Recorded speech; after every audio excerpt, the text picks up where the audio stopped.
why don't you tell us a little bit about what you do? I'm a music publicist at the Mitch Snyder organization. It's one of the leading independent music producing firms in the United States. I do tour publicity, which means regional stuff. Whenever a band goes on tour, I do their press, and I also do national publicity. Cool. How did you get started in the entertainment industry? I come from a journalism background, so since high school I've been writing. I've been writing about music since high school, and I started studying public relations in college, and also writing more about music, more about entertainment in general. I started interning at record labels and publicity firms, so I got my head start while in college doing interns for either big major labels like Interscope or independent record labels like this record label called Comics I used to work with. Okay. And what advice do you have for students that are trying to break into this industry? Intern. Volunteer if you can't get an internship. And if you can't do any of that, start your own company, start your own shows, do it yourself. But definitely intern and get your name out there because you need to start your networking and your resume as soon as you can. Yeah. During the panel, there was talk about predicting trends that are upcoming. What trends have you seen grow and fallen that you kind of thought were going to be the next big thing? The big trend that I've noticed is, I think I brought this up in the panel, was digital music, digital distribution. I come from an era of CDs. People before me came from an era of tapes. Before then, people came from an era of vinyl. But now all of that is almost disappearing completely. So people are no longer even buying music; they're renting their music on things like Spotify and Grooveshark, and previewing their music, listening to music without ever purchasing it. So in the sense, they're renting the music from these distributors, but never physically owning it. I think there's a big feature in distribution in that sense of digital distributors and digital retailers. That'll be probably the leading trend because regardless, people need to find a way to purchase music and get their music from someone. There has to be someone selling the music and getting the music in the hands of those consumers. Yeah.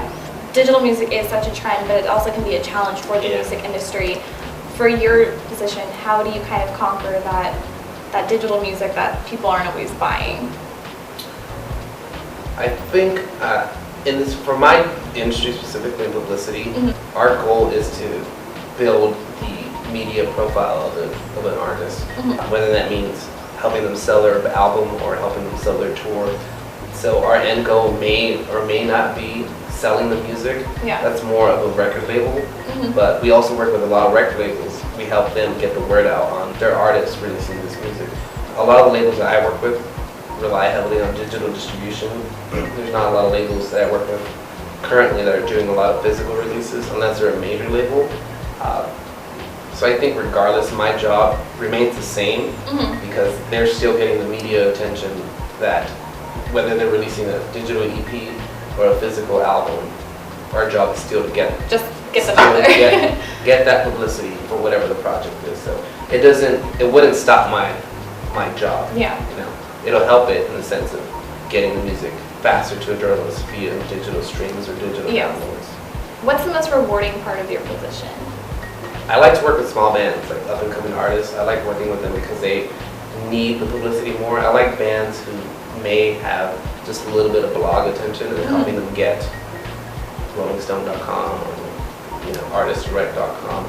That's the most rewarding thing because I can see how my job and my role in their career really helps increase their profile in media specifically. It helps them solidify themselves as artists.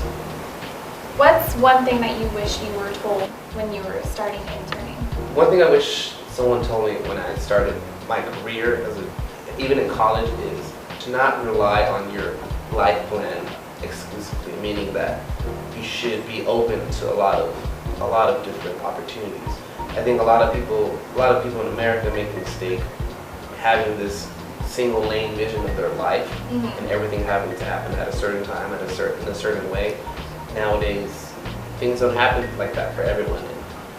There shouldn't be a negative view on that because whether your plan happens the way you planned it, it may not be a negative thing. It can come out as a positive end result. So for me, I wanted to be a music journalist, but I also discovered music publicity while being a music journalist. So while I'm not a music journalist, I am working closely in that realm still. So before that, I wouldn't even have known what it was until I started doing my research and learning what music publicity is. So I think by limiting yourself to this single lane vision of your life, you're going to miss a lot of opportunities that may benefit you more than what your original plan was. Thank you so much Yeah, for taking that's the time out and talking to us. Thank We you. really appreciate all the advice. Yeah, of course. Thank Yeah. you so much. That's it. Thanks. All right.